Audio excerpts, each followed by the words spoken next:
Hi, and thank you all for joining. I'm Are, Head of Communications here at ShiftX. In our little webinar series, we're inviting guests to talk about how they work process-oriented to enable continuous improvement, growth, and change. And today, we're so lucky to have Linda Hassellund with us, the SVP of Operations at the customer data platform startup Custimy. On the other side of our video call here.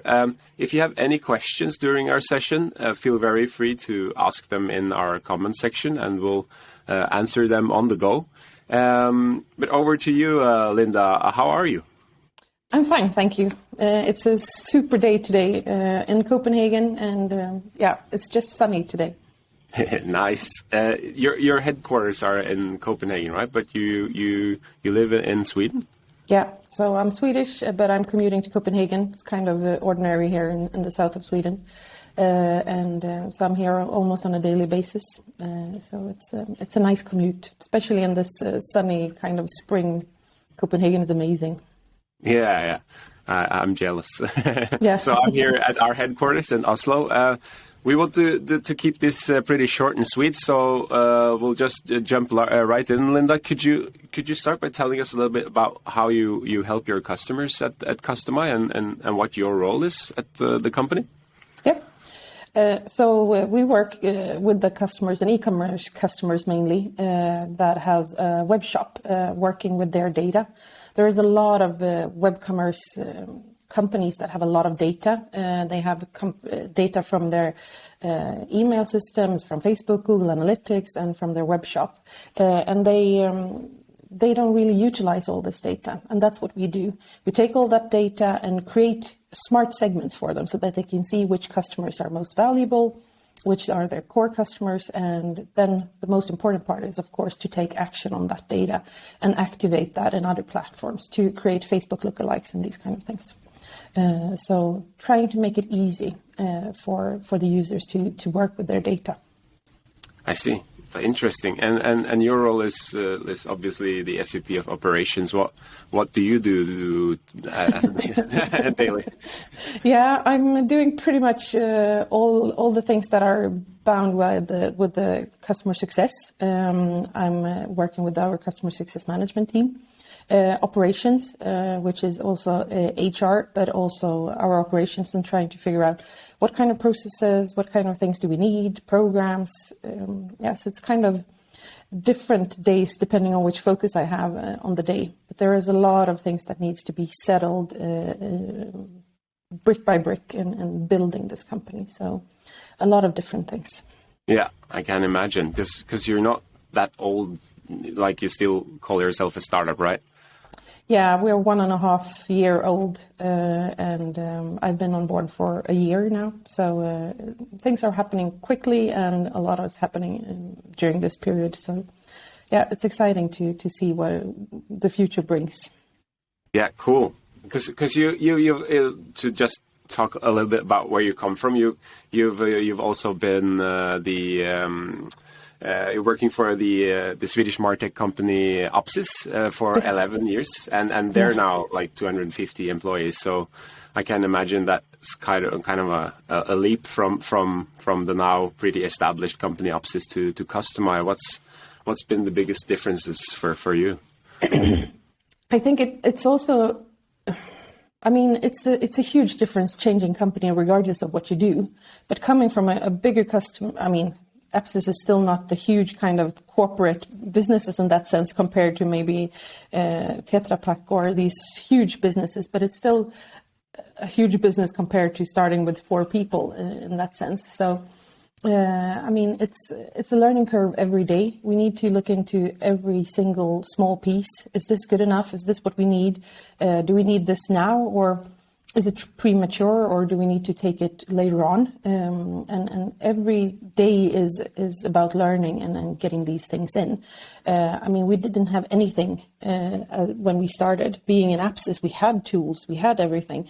Then it was more about optimizing and getting better. Here we also need to understand what the basic needs are, and what we need, and how to build the things. Is this program something that we need, or do we need to have another tool? Or so everything is an exploration phase in a completely different way, I would say. Yeah. So just running and trying and failing. A lot of that.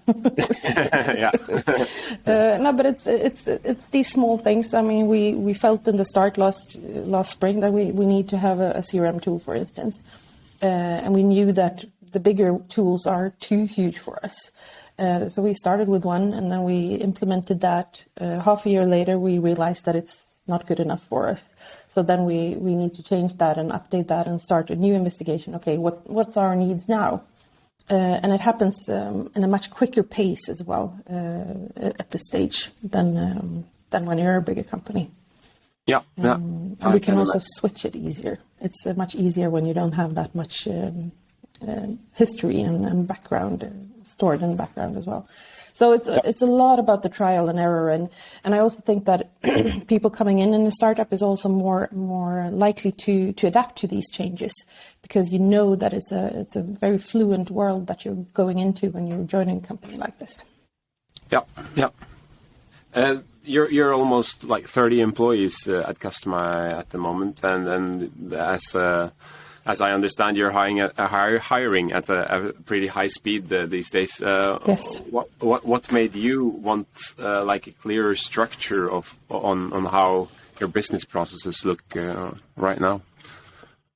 I think it's also about this quick pace that we're working on, because we need to understand that everything that we're doing, we need to kind of track that, and we need to understand, is it good or is it bad? Otherwise, we will be there in a couple of months or in a year, and we will not be working together. We will be working in silos, and we will lose a lot of knowledge along the way.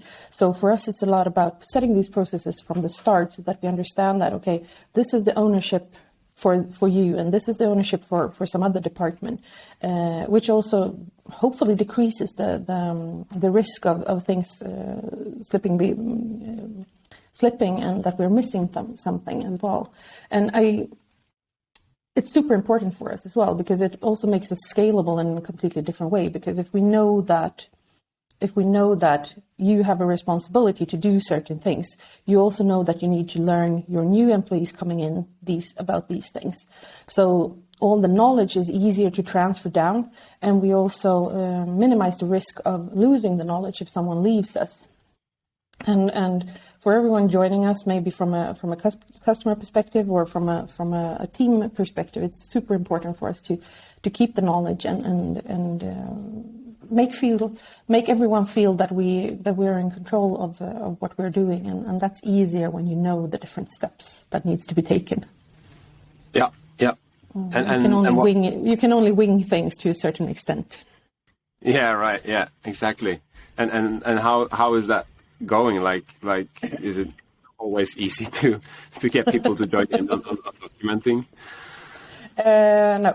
I think that's the kind of hardest task in all the companies to take the time, because it's a lot about taking the time and especially when you're running very, very quickly, to take the time and sit down and do these kind of things. So it is for me and some of my colleagues, it's a lot about monkey see, monkey do. We kind of need to do and lead by example and push people to do the things. It's not that people don't want to do it, because everyone thinks it's a good idea and everyone really wants it. But it's when a customer calls in and has an issue or has a question, it's easier to prior that, which is of course natural, than to be sitting down and do some process painting or document what you've been doing or these kind of things. But what the kind of mindset that we're trying to get in is that when we're doing these things, the next step, and 2 times later, it will be much easier for us to be able to do these things.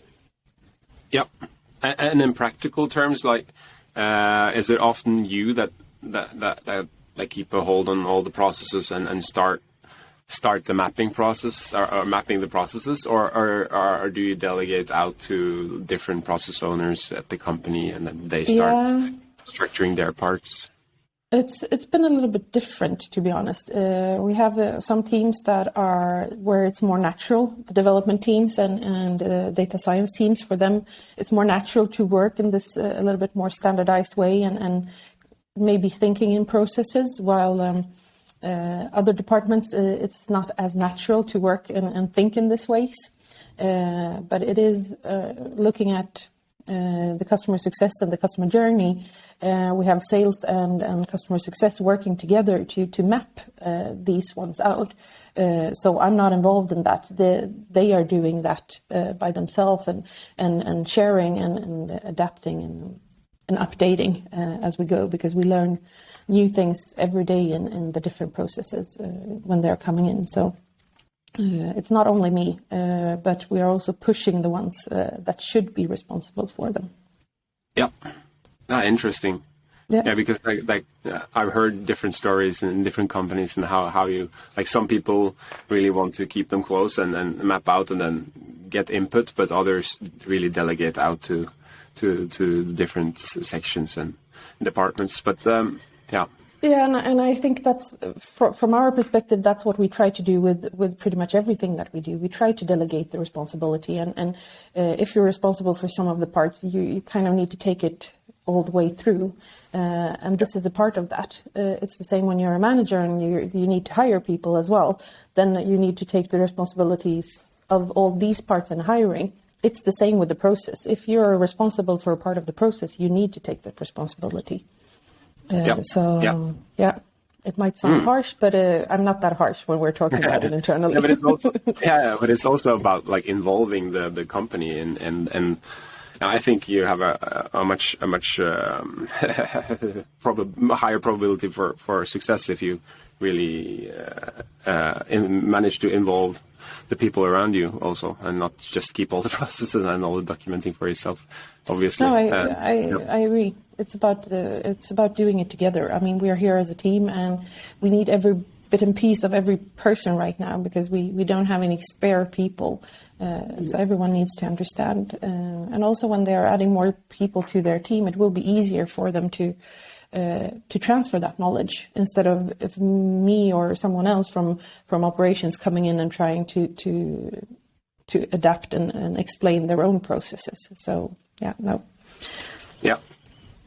that's interesting. Do you have any specific processes that you're currently working on? I think you mentioned a data process that you've been working on. So as we are a CDP with a lot of data on the customer side, we also need to make sure that the data that we get in is valid, because there is a lot of different ways of handling these data in the different web shops as well. And one of the processes when the customer becomes a customer with our tool, we need to understand that the full flow of the data and the check of the data is correct. So it's been a long discussion on how it should be done. Should it be on CSM, or should it be on our development team, and these kind of things. And step by step, we're building it and having other alerts, and we can check it in other ways. We can ask other questions. So the kind of data validation process is one of those that we've worked a lot with. Customer journey is, of course, a huge one. That takes a lot of time. I don't know how many iterations we've done, but we've probably done 50 iterations so far. And also something that we see is a little bit depending on where the customer is coming from. So we need to adjust it as well, because it could be a partner customer or a direct customer, and these customer journeys are different as well. It's a huge process, and it's a lot of different points that needs to be taken into consideration. But we're getting there. I won't say that we're done with it, but we're getting in the right direction. Yeah, but that's kind of the point as well, right? For continuous improvement, to just have it mapped out and then iterate. Yeah. And I mean, also, as long as we're growing this much, we will need to improve the process continuously, because it will not be a process that is set in stone. Our product will develop, customers will develop, so everything will need to be. We need to be on top of the processes as well. It's not that a process is done and then we can leave it and just work by it. A process is a fresh thing. Yeah. A dynamic, organic, living thing that you need to keep updated and nurtured, kind of. Because like an old school, when I worked as a consultant as well, we did a lot of these processes on walls with Post-its and paper, and you just like throw them away after you're done, and it was like super static. But in these tools, you can just easily switch around and iterate and get this continuous improvement. And for us, it's also this, as I said, with the CRM tool, that we actually have the processes now where we can see that these are the places where we have the CRM. And for us, when we will be changing that here within a month, we also know the touch points in the different processes already now, and that already there, it's making my life easier, because then we don't need to then we can kind of control that we have all the preparations done before we're setting it live as well. Yeah. So this talk was supposed to be about like process-oriented work for growth, because you're obviously in a very high intensity growth period at Custimy. So what are the links between doing this process documentation or process structuring right now and the months and years ahead of you? Like is it about getting some sort of control to know how you operate right now, to know where you have to iterate in the next weeks? A pretty leading question, I guess. Yeah, I mean, we're trying to grow the processes as we grow as well. I mean, we will be growing on customer base, we will be growing on team joining us, we will be growing on pretty much everything that we do. And if we don't document this and we don't let the processes follow that, it will take us a lot more time to not have them in place. And the risk of losing out on things will be much higher as well. So for sure, the processes need to be there on top of mind as well. In the same way as other tools that we're using. I mean, we have our CRM tool that we kind of outgrown. If we outgrow a process, we need to grow together with the process as well, or the process needs to be updated and changed. So I think it is that kind of work that needs to be done and constantly be updated and on our toes with these things as well. Yeah, and how will you be using ShiftX the coming months? What would you say are the most important processes for you in your work or in the whole Custimy to keep track of in this phase? I need to come back to the customer journey again. It's a super important process for us. We need to nail it. We're a new company that want to make an impression. We know that our product can help companies do a huge difference in how they target their customers. But if we can't have a process that supports us, my team will need to spend a lot of extra time on helping the customers and help internally, instead of us actually knowing and putting automations in place and these kind of things that we can do with the process. We have the onboarding for new hires, which is of course also super important. When we're bringing people in, we bring them in for a reason, and we want to keep them because they are probably very skilled, and that's why we have hired them. And when they are onboarded, we want them to feel welcome already from the kind of the start. Already when we start the application process internally, already there, we need to understand what we have and what to do and the different steps, so that the managers understand it and it's easy for them to bring in a new person.